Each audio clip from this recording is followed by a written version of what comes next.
નમસ્કાર વિદ્યાર્થી મિત્રો, ધોરણ 9 ના ગુજરાતીના પાઠ નંબર 10 ભારતીય સંસ્કૃતિની સિદ્ધિ ભાગ 2 આજે આપણે અભ્યાસ કરવા જઈ રહ્યા છીએ। પહેલા ભાગની અંદર આપણે ભારતીય સંસ્કૃતિ વિશે આપણા દરેકની અંદર રહેલી વિકૃતિ, પ્રકૃતિ અને સંસ્કૃતિ વિશે આપણે અભ્યાસ કર્યો। આજે આપણે જે ચર્ચા કરવા જઈ રહ્યા છીએ એમાં લેખક વિનોબા ભાવે દ્વારા આ જે નિબંધની રચના કરવામાં આવી છે એ નિબંધ આપણા જીવનની અંદર આવનારી પેઢીને માટે કેટલો ઉપયોગી છે એના વિશે આપણે સમજી રહ્યા છીએ। તો આપણે છેલ્લે ભારતીય સંસ્કૃતિની સિદ્ધિ પાઠનો પહેલો ભાગ જે ભણ્યા એમાં લાસ્ટમાં આપણે ચર્ચા કરી હતી કે આપણે લોકો ખાવાનું ન છોડી શકીએ કારણ કે આપણી પ્રકૃતિ છે, પણ માંસાહાર જરૂર છોડી શકીએ। તે જરૂર છોડીએ કેમ કે એ છોડવાથી સંસ્કૃતિની દિશા તરફ આગળ એક પગલું ભર્યા જેવું ગણાશે। ખાવામાં સંયમ રાખી શકીએ તો જરૂર રાખીએ કારણ કે તેમ કરવાથી સંસ્કૃતિની દિશામાં એટલા જ આપણે આગળ વધીશું। ત્યાં સુધી આપણે અભ્યાસ કર્યો। પ્રકૃતિ, વિકૃતિ અને સંસ્કૃતિ આ ત્રણેય બાબતોના શબ્દોને આપણે સમજ્યા હતા કે લેખકે શરૂઆતમાં જ પ્રકૃતિ, સંસ્કૃતિ અને વિકૃતિ વિશે ચર્ચા કરી અને ઉદાહરણો આપ્યા હતા અને એ ઉદાહરણો દ્વારા આપણે સમજ્યા હતા કે પ્રકૃતિ કોને કહેવાય, વિકૃતિ કોને કહેવાય અને સંસ્કૃતિ કોને કહેવાય। આપણી અંદર રહેલી સ્વભાવગત જે પ્રકૃતિ, આપણો જે સ્વભાવ છે એ નોર્મલ હોય છે અને એ સ્વભાવથી આપણા સ્વભાવથી નીચે ઉતરતા આપણે જઈએ તો એ આપણી વિકૃતિ છે અને એનાથી ઉપર ઉઠીએ, આપણા સ્વભાવથી પણ આગળ વધીએ તો એ આપણી સંસ્કૃતિ છે।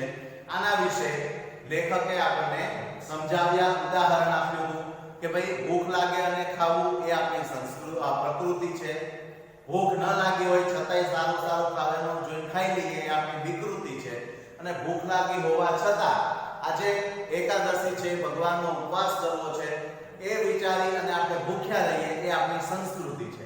આ રીતે ઉદાહરણો દ્વારા આપણને સમજાવ્યું। હવે આગળ લેખક કહે છે પેજ નંબર 69 ઉપર પહેલો પેરેગ્રાફ, લેખક કહે છે કે મારું તો માનવું છે કે વિજ્ઞાનની જેમ જેમ પ્રગતિ થતી જશે, માણસમાં વૈજ્ઞાનિક વૃત્તિ જેમ જેમ વધતી જશે તેમ તેમ વિકૃતિઓ ક્ષીણ થતી જશે અને માણસ સંસ્કૃતિની દિશામાં આગળ વધતો જશે। જેમ જેમ વિજ્ઞાનના નવા આવિષ્કાર થાય છે, વિજ્ઞાનની જેમ જેમ પ્રગતિ થશે તેમ તેમ આપણી અંદર રહેલી વિકૃતિનો નાશ થતો જશે અને આપણે સંસ્કૃતિ તરફ આગળ વધતા જઈશું। બહુ આગ્રહ કરીને ખવડાવવું કે અકરાત્યાની માફક ખાવું એ પણ વિકૃતિ જ છે। હવે આપણે સ્વાભાવિક છે કે આપણે કોઈ પણ ઘરે પ્રસંગ હોય કે આપણે કોઈ પ્રસંગમાં ગયા હોય ત્યાં ગરધણી દ્વારા આપણને તાણ કરીને જે જમાડવામાં આવે છે, અહીંયા લેખક એને પણ વિકૃતિ માને છે। પરાણે હવે પહેલાની કેપેસિટી ના હોય છતાંય તમે 10 ગુલાબજાંબુ ખવડાવી દો તો પછી એના પેટની અને એની શું હાલત થાય। એટલે માટે અહીંયા લેખક કહે છે કે એ પણ આપણી વિકૃતિ છે। આપણે અહીંયા તાણ કરીને ખવડાવવાનો રિવાજ વધારે, એટલે આ વસ્તુને આપણે સમજવા જેવી છે કે પણ આજે હજી માણસને આ સમજાતું નથી। કેમ કે માણસને આપણી શરીર રચનાનું અને પાચન પ્રક્રિયાનું પૂરતું જ્ઞાન નથી। આ વસ્તુ નથી સમજાતી, આ વિકૃતિ છે એ નથી સમજાતું। પરાણે તાણ કરીને જમાડવું એ વિકૃતિ છે એ માણસ હજી સમજી નથી શક્યો। શું કામ? તો કે એને આપણી પાચન પ્રક્રિયા વિશે હજી નોલેજ પૂરું નથી મળેલું અથવા તો એનામાં એ નોલેજનો અભાવ છે, એ જ્ઞાનનો અભાવ છે। આપણી પાચન પ્રક્રિયા અને આપણી શરીર રચનાનું જો જ્ઞાન હોય, જ્યારે તેને શરીરનું અંતર અને બાહ્ય જ્ઞાન થશે ત્યારે તેને તરત જ સમજાશે કે આ વિકૃતિ છે અને તે છોડવી જોઈએ। માણસ કાયમ સંસ્કૃતિ, વિકૃતિ પૃથક્કરણ કરતો રહેશે, વિશ્લેષણ કરતો રહેશે, પ્રયોગો કરતો રહેશે અને પોતાને સાચી દિશામાં આગળ વધારતો રહેશે. આ બધી જ વસ્તુઓ ક્યારે થશે? જ્યારે માણસ વિજ્ઞાનમાં આગળ વધતો જશે. એમ એમ પ્રકૃતિ શું છે, સંસ્કૃતિ શું છે એનું પૃથક્કરણ કરતો જશે અને માણસ પોતાની જાતને સંસ્કૃતિ તરફ આગળ વધારતો જશે. આવું ભારતમાં થયું છે. અહીં હવે આપણા ભારતની વિશેષતા અને આપણા ભારતના જે પ્રાચીન સમયથી જે આપણી ચાલતી આવતી સંસ્કૃતિ વિશેની વાત કરે છે કે આવું ભારતમાં થયું છે. અહીં હજારો વર્ષથી માણસ જાત જાતના પ્રયોગો કરતો રહ્યો છે અને તેમાંથી આપણે જેને ભારતીય સંસ્કૃતિ કહીએ છીએ તે નિપજી છે. જાત જાતના પ્રયોગો થયા હશે આપણા પ્રાચીન ભારતની અંદર. હજારો વર્ષોથી જાત જાતના માણસ પ્રયોગ કરતો રહ્યો છે અને એમાંથી જે ઉપજી આવ્યું, નિપજી મળ્યું, એનું આપણને જે ફળ મળ્યું એને આપણે સંસ્કૃતિ માનીએ છીએ. ભારતની સંસ્કૃતિ પ્રયોગશીલ છે. ભારત પ્રાચીન કાળમાં બહુ જ પ્રવૃત્તિમય હતો. અહીં બહુ પ્રયોગો પણ થયા, તેના નિષ્કર્ષો પણ નીકળ્યા અને તેમાંથી વિવિધ શાસ્ત્રો ઊભા થયા. મેં તમને પહેલા પણ ઘણી વાર કીધેલું છે કે આપણો ભારત દેશ એ જ બધી બાબતોમાં કે દુનિયામાં જે પણ નવા આવિષ્કારો થાય છે એ દરેક જગ્યાએ કોઈ ને કોઈ રીતે ભારત દેશ જોડાયેલો રહેલો છે. એટલે આપણી શું કામ? તો કે આપણી ભારતીય સંસ્કૃતિ એ પ્રયોગશીલ સંસ્કૃતિ છે અને એ પ્રયોગશીલ સંસ્કૃતિ પ્રાચીન કાળના બહુ જ પ્રવૃત્તિમય આપણો ભારત દેશ હતો અને ઘણા બધા પ્રયોગો પણ થયા અને એના નિષ્કર્ષ પણ નીકળ્યા અને તેમાંથી વિવિધ શાસ્ત્રો ઊભા થયા. તેમાં આધ્યાત્મિક દ્રષ્ટિ મુખ્ય હતી. આપણા જેટલા પણ ભારતીય પ્રાચીન શાસ્ત્રો છે એની અંદર આધ્યાત્મિક દ્રષ્ટિ એ મુખ્ય હતી અને એના કારણે આપણે એને ધર્મ સાથે જોડી દીધા છે અને એ બધા શાસ્ત્રો એ ધર્મની સાથે જોડાઈ ગયા છે. શું કામ? તો કે આપણા ભારતીય જે સંશોધકો હતા, જે ભારતીય પ્રાચીન ભારતના લોકોએ જે પ્રયોગો કર્યા છે એ બધાનો જે આ પ્રયોગો કરવાનો એ બધાની અંદર મૂળ શું ભાવ રહેલો હતો? આધ્યાત્મિક ભાવ. અને એના કારણે આપણે એને આધ્યાત્મિક દ્રષ્ટિએ જોઈએ છીએ અને માણસ આધ્યાત્મિક દ્રષ્ટિએ કેમ આગળ વધતો રહે તેની ખોજ નિરંતર ભારતમાં ચાલે છે. આપણો જે પ્રાચીન સમય હતો એ સમયની અંદર આધ્યાત્મિક દ્રષ્ટિ મુખ્ય હતી અને એમાં માણસ આધ્યાત્મિક દ્રષ્ટિએ કેમ આગળ વધતો રહે તેની શોધ એ નિરંતર ચાલતી રહી છે. આવી બધી યોજનાઓ આપણા પૂર્વજોએ અનેક પ્રયોગો કરીને ઘડી અને આ આપણો બહુ મોટો વારસો છે. આ જે પણ આપણા ગ્રંથો છે, આપણા ગ્રંથો કે જેની અંદર જેમાંથી આપણને કંઈક જીવન જીવવાનો પથ મળી રહે છે, જીવન જીવવા માટેનું માર્ગદર્શન મળી રહે છે, એવા આપણા જે ગ્રંથો છે જેને આપણે આપણા પ્રાચીન ભારતના લોકોએ આધ્યાત્મિક દ્રષ્ટિએ વાળી લીધા છે અને એ આપણો બહુમૂલ્ય વારસો છે અને એ વારસો આપણે જાળવવો જોઈએ અને આપણા પછીના પેઢીને પણ આ વારસો આપવો જોઈએ કારણ કે એ અમૂલ્ય છે. દુનિયાનો કોઈ બીજો દેશ એવો નથી કે જે ભારતીય સંસ્કૃતિ સાથે કમ્પેર થઈ શકે, કે બીજા કોઈ દેશની એવી સંસ્કૃતિ નથી કે જે ભારતના દેશની સંસ્કૃતિને પાછી પાડી શકે. માટે એ આપણે એમ કહીએ તો આપણે ગર્વ લેવા જેવી વાત છે કે આપણે ભારતીય છીએ અને આપણે આ સંસ્કૃતિના વારસદાર છીએ. એ માટે આપણને ગર્વ અને અભિમાન હોવું જોઈએ. આપણને ગર્વ હોવો જોઈએ કે આપણે ભારતની સંસ્કૃતિના રક્ષક છીએ અને એ સંસ્કૃતિને આગળ વધારવાની જવાબદારી આપણા ઉપર છે. તો એ વસ્તુને આપણે હંમેશા જીવનભર યાદ રાખવી જોઈએ. ભારત માટે એમ કહેવાય છે કે આ એક મોટો સંપન્ન દેશ છે.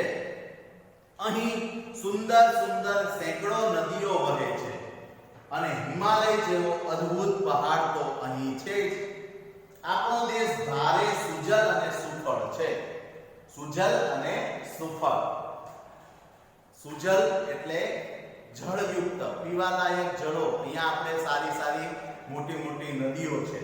અને સુફળ એટલે ફળદ્રુપ જમીનો વાળો આપણો દેશ છે. પણ આપણા કરતાંય વધારે સુજલ અને સુફળ દેશો દુનિયામાં મોજૂદ છે. આપણો ભારત દેશ જે છે એ સંપન્ન દેશ છે. અહીં સેંકડો સુંદર સુંદર નદીઓ વહે છે, હિમાલય જેવા અદ્ભુત પહાડો છે અને આપણો દેશ સુજલ અને સફળ છે. પણ આપણા કરતાંય વધારે સુજલ અને સુફળ દેશો અહીં દુનિયામાં પડ્યા છે. એટલે આ કઈ આપણી વિશેષતા ન કહેવાય કે આપણે અહીંયા ગંગા, નર્મદા, યમુના આવી બધી નદીઓ વહે છે, હિમાલય જેવા સુંદર પહાડ છે, પર્વતો છે, તો એ આપણી વિશેષતા નથી. આનાથી પણ સારી સારી પ્રાકૃતિક સૌંદર્ય ધરાવતા દેશો આપણી કરતા પણ સારા સારા દુનિયામાં મોજૂદ છે. એટલે એ આપણી વિશેષતા નથી. તો આપણી વિશેષતા શું?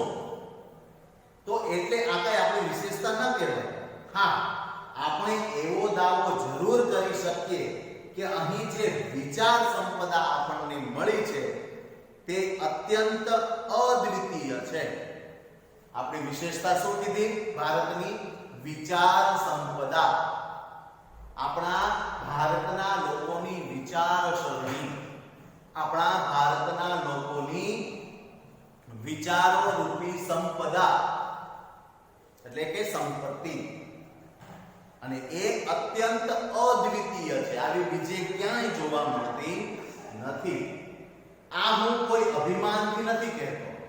જો હું કોઈ બીજા દેશમાં જન્મ્યો હોત તો પણ નિષ્પક્ષપણે તટસ્થતાથી ભારત વિશે આવું જ કહે કે ભારતનો વિચાર વૈભવ ખરેખર અદ્વિતીય છે. અહીંયા વિનોબા ભાવે શું કહે છે કે હું ભારતમાં જન્મ્યો છું એટલે ભારતના વખાણ કરું છું એવું નથી, કે એવું નથી. જો હું કદાચ બીજા દેશમાં જન્મ્યો હોત તો પણ હું નિષ્પક્ષપણે કોઈ પણ પક્ષપાત કર્યા વગર કે મારા દેશ, હું કદાચ બીજા દેશમાં જન્મ્યો હોત તો પણ હું ભારત વિશે આવું જ કે ભાઈ અહીંની જે વિચાર સંપદા છે એવી દુનિયામાં ક્યાંય નથી. અને એ ભારતનો વિચાર વૈભવ એ ખરેખર અદ્વિતીય છે. ભારતમાં વૈદિક ઋષિઓથી લઈને આજ સુધી શબ્દોની એક અખંડ પરંપરા ચાલી આવી છે. હું દુનિયામાં બીજો કોઈ દેશ એવો નથી જોતો જ્યાંની ભાષામાં 10,000 વર્ષોથી એના એ શબ્દ ચાલ્યા આવતા હોય. હવે આપણે આ વિશેષતાઓ દર્શાવે છે કે આપણી ભારતીય સંસ્કૃતિની સિદ્ધિઓ શું છે. આપણી ભારતીય સંસ્કૃતિ શા માટે અવ્વલ નંબર ઉપર, પ્રથમ નંબર ઉપર આપણી ભારતીય સંસ્કૃતિ શું કામ મૂકવામાં આવે છે? તો કહે છે કે આપણે ભારતમાં વૈદિક ઋષિઓથી લઈ અને આજ સુધીની જે શબ્દની અખંડ પરંપરા ચાલી આવી છે. દુનિયામાં બીજો કોઈ દેશ એવો નથી કે જ્યાં 10,000 વર્ષોથી એકના એક શબ્દો ચાલ્યા આવતા હોય. ભારતમાં શબ્દ શક્તિનું જેટલા ઊંડાણથી ચિંતન થયું છે તેટલું બીજે ક્યાંય થયું નથી. શબ્દ શક્તિ, શબ્દ જ બ્રહ્મ, અને શબ્દ શક્તિનું જે આપણા ભારત દેશની અંદર ઊંડાણથી જે ચિંતન કરવામાં આવ્યું છે એવું ચિંતન દુનિયામાં બીજા કોઈ દેશોમાં થયું નથી. ભારતે પોતાના પુરાણા જૂના શબ્દોને તોડ્યા નથી, નવા જરૂર બનાવ્યા છે. આપણા જે પ્રાચીન શબ્દો છે એ શબ્દોને તોડીને નવા નથી બનાવ્યા, પણ નવા બનાવ્યા છે, પણ જૂના છે એને પણ ચાલુ રાખેલા છે. એટલે આ અખંડિતતા એ વર્ષોથી ચાલી આવતી, વર્ષો એટલે 10, 12, 15,000 વર્ષથી પણ જૂની આપણા શબ્દની અખંડિતતા ચાલી આવે છે. સાથે જ જૂના શબ્દોમાં નવા અર્થ નાખીને તેમનો વિકાસ કર્યો છે. આ શબ્દ પરંપરા ભારતમાં પહેલેથી આજ સુધી અખંડ ચાલી આવી છે અને બીજે ક્યાંય આવું જોવા મળતું નથી. આપણા ભારતની જે શબ્દ શક્તિ છે કે 10,000 વર્ષ પહેલા જે શબ્દ હતો એ શબ્દનો અર્થ તો રહ્યો જ છે, પણ એ શબ્દની સાથે બીજા અર્થને જોડીને એનો વિસ્તાર કરવામાં આવ્યો છે. એને તોડી ભાંગી અને એની જગ્યાએ નવો શબ્દ મૂકવામાં આવ્યો નથી. જેમ કે આપણા ભારતનો એક શબ્દનું ઉદાહરણ લઈએ કે માતૃ કે માતા, તો એ માતા શબ્દ 10,000 વર્ષ પહેલા પણ માતા શબ્દ જે હતો એ આજે પણ છે. હા, નવા શબ્દો જરૂર બન્યા છે, જનની, પણ જે મધર માંથી મોમ થઈ ગયું અને મધર હવે ઓછો ઉપયોગમાં આવતું થઈ ગયું, એવી રીતની બીજી ભાષાઓની જેમ કે બીજા દેશની ભાષાઓની જેમ આપણા ભારતમાં શબ્દને ક્યારેય તોડી ભાંગી નાખવામાં આવ્યા નથી. અને એ વર્ષોથી અખંડિતતા જે ચાલી આવે છે એ આપણી વિશેષતા છે. યાસ્કાચાર્યએ કહ્યું કે આપણી સનાતન છતાં નિત્ય નૂતન સંસ્કૃતિ છે. યાસ્કાચાર્ય જે હતા એ યાસ્કાચાર્યએ એવું કહ્યું છે આપણા સંસ્કૃતિ વિશે કે આપણી સંસ્કૃતિ એ સનાતન એટલે ખૂબ પ્રાચીન કાળની સંસ્કૃતિ છે, છતાં નિત્ય નૂતન દરરોજની નવી સંસ્કૃતિ છે. આપણી ભીતર એક અખંડ તંતુ કાયમ છે. પુરાણા જમાનાના કોઈ ઋષિ આજે આવે, જો પ્રાચીન સમયનો કોઈ ઋષિ જે વર્ષો પહેલા થઈ ગયા, હજારો વર્ષો પહેલા જે આપણા અહીંયાના ઋષિમુનિઓ હતા, એ ઋષિમુનિ પ્રાચીન સમયના જો અત્યારે કોઈ આવે તો આપણો બાહ્યવેશ ભલે જુદો દેખાય, પણ એને આપણામાં એવું કંઈક અવશ્ય દેખાશે જેને લીધે એ કહી ઉઠશે કે આ મારા જ બાળકો છે. આ એક પ્રશ્ન પણ છે આગળ સ્વાધ્યાયમાં કે આપણા પ્રાચીન સમયના કોઈ ઋષિ આવે તો એ આપણા માટે શું કહેશે? તો એના માટેનો જવાબ આ છે કે આપણો બાહ્યવેશ ભલે જુદો દેખાય, પણ આપણામાં એવું એ કંઈક એવું તો જોશે, એવું એમને અવશ્ય કંઈક દેખાશે કે એમ કહી ઉઠશે કે આ મારા જ બાળકો છે. આપણી ભીતર કોઈ શાશ્વત, સ્નિગ્ધ, ચવડ, કઠોર અને જીવતરવાળી વસ્તુ છે જે બદલાતી નથી. આ આપણું એક અનોખું બળ છે. આપણી અંદર આપણો બાહ્યવેશ ભલે બદલાયો, પેન્ટ શર્ટો થઈ ગયા ધોતી કુર્તામાંથી, પણ આપણી ભીતર આપણા ભારતના દરેકની અંદર, અંતરની અંદર, હૃદયમાં એવું કંઈક તો છે કે જે આપણી ભારતીય સંસ્કૃતિ સાથે આપણને જોડી રાખે છે. અને તેથી જ પ્રાચીન સમયના ઋષિ અત્યારે આપણો પહેરવેશ જોઈ અને ભલે આપણને એમનો પહેરવેશ, આપણો પહેરવેશ એમને અલગ લાગે, પણ અંદરથી એમને કંઈક એવું તો દેખાશે કે જેના કારણે એ કહી ઉઠશે કે ના, આ ભારતીય જ છે, આ મારા જ બાળકો છે. હજારો વર્ષોનો આપણો પુરાતન દેશ જ્યારે બીજા દેશોનો ઇતિહાસનો આરંભ પણ નહોતો થયો ત્યારે આપણા પૂર્વજો ગૌરવ શિખર ઉપર પહોંચી ગયા હતા. વિચારો કે હજારો વર્ષોનો આપણો પુરાતન દેશ છે. આપણો દેશ એ સૌથી પ્રાચીન દેશ છે.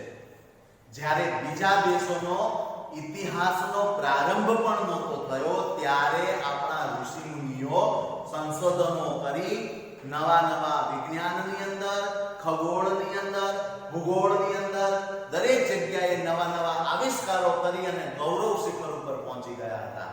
જ્યારે બીજા દેશની તો શોધ પણ નહોતી થઈ. એ સમયે અનેકાનેક પરિવર્તન આવ્યા છતાં અહીંની પરંપરા અતૂટ રહી. પ્રાચીનતમ કાળ સાથે આપણને જોડી રાખે છે. સ્થળ કાળના ભેદો છતાં અહીં એકતાનું જ દર્શન થાય છે. વિવિધતામાં એકતા ધરાવતો આપણો ભારત દેશ છે. એટલે ક્યાંક ને ક્યાંક રીતે આપણે એકતા આપણને દેખાઈ આવે છે. અહીં કહેવાયું છે કે દુર્લભમ ભારતે જન્મ. એક સંસ્કૃતની અંદર વાક્ય છે કે ભારતની અંદર જન્મ લેવો એ દુર્લભ છે. દુર્લભમ ભારતે જન્મ. ભારતની અંદર જન્મ લેવો એ નસીબદારની વાત છે. આપણો આ ભારત દેશ પરમ પવિત્ર દેશ છે એમ આપણા પૂર્વજો કહ્યા કરતા. કોઈએ એવું નથી કીધું કે દુર્લભમ મહારાષ્ટ્રે જન્મ, દુર્લભમ ગુર્જરેષુ જન્મ એવા વચન તમને ક્યાંય જોવા મળશે નહીં કે ભાઈ ગુજરાતમાં જન્મ્યા એટલે સારું છે, મહારાષ્ટ્રમાં જન્મ્યા એ સારું છે, એવું નથી. ભારતમાં જન્મ્યા એટલે નસીબદાર છો. તુલસીદાસજી કહે છે કે ભલી ભારત ભૂમિ ભલે કુલ જન્મ. 500 વર્ષ પહેલા ગુજરાતના કવિ નરસિંહ મહેતાએ ગાયું કે ભરતખંડ ભૂતળમાં જન્મી જેણે ગોવિંદના ગુણ ગાયા રે તે ધન્ય છે. આ જ વાત આસામના શંકરદેવ અને માધવદેવે પણ કહી. ન નરસિંહ મહેતા ગુજરાતનો મહિમા ગાયો, ન શંકરદેવે આસામનો મહિમા ગાયો. એકબીજાની ભાષા તો તેઓ જાણતા ન હતા, એકબીજાને એ ક્યારે મળ્યા પણ ન હતા. છતાં પણ ભારત આપણી પુણ્ય ભૂમિ છે અને એમાં જન્મ પામ્યા તેથી ધન્ય થઈ ગયા. આવું બંનેએ અનુભવ્યું છે અને એમણે પોતાના ભાષામાં કવિતાઓમાં વ્યક્ત કર્યું છે. આવી જ રીતે આખા ભારતનું અભિમાન એ કાંઈ પ્રકૃતિ નથી, બલકે સંસ્કૃતિ છે. જ્યાં એવી ભાષાઓ છે કે ન જાણતો હોય તેને શીખતાય વર્ષો નીકળી જાય, એવી વિભિન્ન ભાષાઓ અને અપરંપાર વિવિધતા વાળા આ ભૂખંડને એક દેશ માનવો એ સંસ્કૃતિ છે. અહીંયા હજારો ભાષાઓ છે કે એને શીખતા શીખતા વર્ષો નીકળી જાય, છતાં આવી વિવિધ ભાષાઓથી ભરેલો એવો આપણો દેશ, છતાં પણ આખો ભૂખંડ એક દેશ માનવો એ જ આપણી સંસ્કૃતિ છે. પ્રકૃતિથી ઉપર ઉઠીને આ સંસ્કૃતિ સદાય છે. એવી ભારતીય સંસ્કૃતિને આપણે જાળવવાની છે અને આપણાથી આગળની પેઢીને આગળ વધારવાની છે અને આપવાની છે. આ અમૂલ્ય વારસો છે. આ અમૂલ્ય વારસાની ભેટ આપણે પણ સ્વીકારવાની છે અને આપણા પછીના બાળકોને પણ, આપણી પછીની પેઢીને પણ આ ભારતીય સંસ્કૃતિને ભાગદોડ, આ ભારતીય સંસ્કૃતિની પરંપરાને જાળવી રાખવા માટે આપણા બાળકોમાં પણ આ જ્ઞાન આપવાનું છે. અત્યારે આપણે સમજવાનું છે કે આપણી ભારતીય સંસ્કૃતિ શું છે, આ સંસ્કૃતિને આપણે કેવી રીતે જાળવવી અને આગળ કેવી રીતે વધારવી એ પણ આપણા જ હાથમાં છે. માટે વિદ્યાર્થી મિત્રો, હંમેશા દેશ માટે ગર્વ કરજો. દેશની હંમેશા રાષ્ટ્ર ભાવના, દેશ પ્રેમ આપણામાં હોવો જોઈએ અને આપણી ભારતીય સંસ્કૃતિ માટે ભલે લોકો આપણને અભિમાની કહે, પણ આપણી ભારતીય સંસ્કૃતિ માટે આપણને હંમેશા ગર્વ હોવું જોઈએ કે દુનિયાની કોઈ એવી સંસ્કૃતિ નથી કે જે આપણા ભારતની સંસ્કૃતિની સાથે એક હારમાં બેસી શકે. આપણી ભારતીય સંસ્કૃતિ એ ઉત્તમ છે, સર્વશ્રેષ્ઠ છે. માટે આપણી ભારતીય સંસ્કૃતિને જાળવવી એ આ પાઠનો આપણો મુખ્ય બોધ છે. આની અંદર હવે સમાનાર્થી વિરોધી અને સ્વાધ્યાયની અંદર પહેલો, બીજો, ત્રીજો અને ચોથો પ્રશ્ન, આટલી વસ્તુઓ કરવાની છે. આ પાઠની પીડીએફ પણ તમને મોકલી દઈશ. ઓકે વિદ્યાર્થી મિત્રો, તો પાઠને ફરી વાંચજો અને બંને વિડિયો ભાગ 1 અને ભાગ 2 બંને જોજો અને પાઠને સમજજો. ઓકે વિદ્યાર્થી મિત્રો, ફરી મળીશું. ધન્યવાદ.